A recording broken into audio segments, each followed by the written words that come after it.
Through the eyes of an artist, I capture emotions, places, and dreams. Hello, nice to meet you. I like your paintings, so where did you get this inspiration for the paintings? The inspiration is from plant life and nature, and my explorations for many, many years of lots of different plant life and all the beautiful things that are in the environment around me. Awesome. So, how do you choose colors? Oh, well, the palette comes from my intuition. It really is, inspired by actual nature. So I look at a lot of plant life, and the colors that exist in nature are so beautiful. So that's what, comes out in my work. And sometimes they're made up, and sometimes I heighten the color, just playing around with the relationships of colors. So I like putting complementary colors together. So that's pretty much my palette, is how it kind of builds over time. Beautiful. Yeah. So, when you finish this painting, when I could finish this painting? When did I finish it? Yeah. So these were all finished within the last 2 months. Okay. Yeah. So they're very new.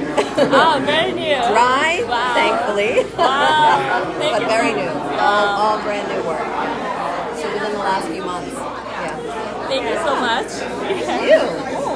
That work. Everybody call me Sculpt Wax in New York, and born and raised in Brooklyn, Crown Heights. And here we are at an exhibition with my work that you see in my sculpted paintings that's metallic and it's gold. But the piece of this is called Homage to My Ancestors that created gold in the field.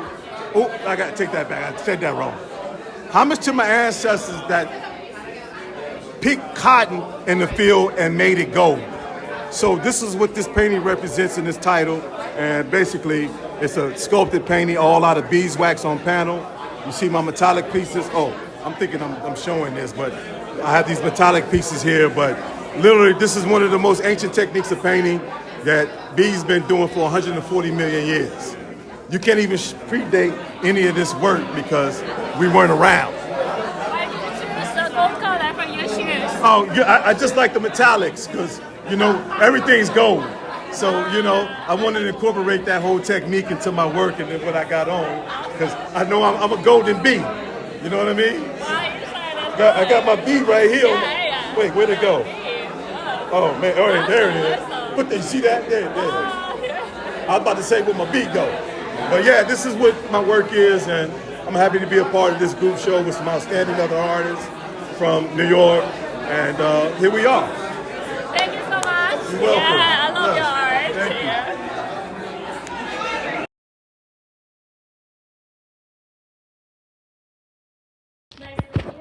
Hi, nice to meet you. What's your name again?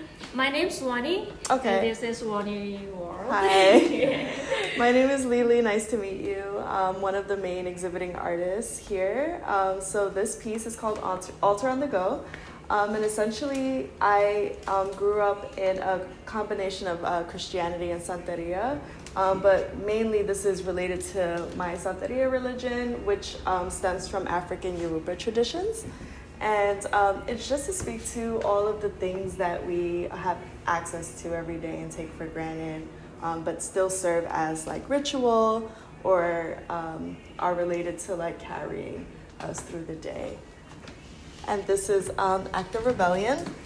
My co-artist Jency and I both wanted to exhibit like cultural drinks that could resemble or mean like a rebellious act. Jency is Indian, and so the chai tea in India, the creation of that is an act of rebellion because essentially the colonizers were so fond on tea during the trade, and the Indian people spiced it with chai to make it spicy. It's an act of rebellion. I did the same with the New York coffee cup, the classic New York coffee cup. We're happy to serve you, just spilled over. And it's essentially a act of rebellion against the everyday grind. Is that coffee? Yes. Wow, I like all of here. It's not my taste here. Amazing, thank you. I got to see pictures of your artwork too. Yeah. I'll show you later my pictures. And then playing off the beverages, we also both did a banana leaf. So we wanted to do something that is shown or used throughout multiple cultures. And so she did the Onam festival banana leaf that carries a bunch of like curries and rice. So you would use that instead of a plate during the Onam festival. And then I did a banana leaf. This one's called Pararos y Pateles. And so in the Caribbean, we use the banana leaf to like wrap pateles in the during the holidays. Or we steam rice with it or steam fish in it. So yeah, we wanted to display those next to each other as well. Wow, awesome. Yeah. I'm a disabled physician. I'm also I'm on the autism spectrum. I was a physicist in the past, as well as a medical acupuncturist. So I came back to art from when I was told not to go into art when I was in high school. And so this is part of my therapy. And I'm an instinctual artist. I'm not formally trained. I'm an outsider. But I am able to see things that others can't see. And I don't always look people in the eye. So I'll start with this one since I'm closest to it. This one is called The Face of God. And it's inspired from a portrait competition at the Art Student League. And the model was the male in the middle. And then I realized I could not compete with the other artists in terms of technical skill. So in Vision, I decided to do it my own thing. And the second inspiration is a famous statue in the Bombay Harbor of the Face of God. This one is called Diminished Fragility or Demoralized Fragility. It's based on patients I used to see, women who would appear to be all together, but in reality, if you ask them a question, they'd literally fall apart in front of you.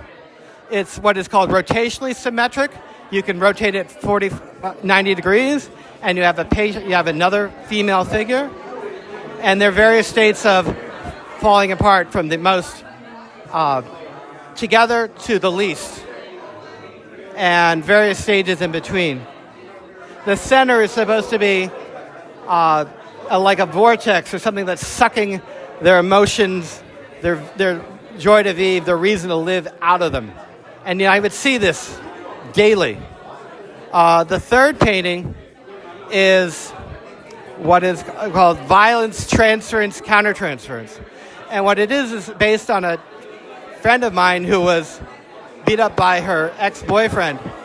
And it was showing not only the physical, but the emotional trauma.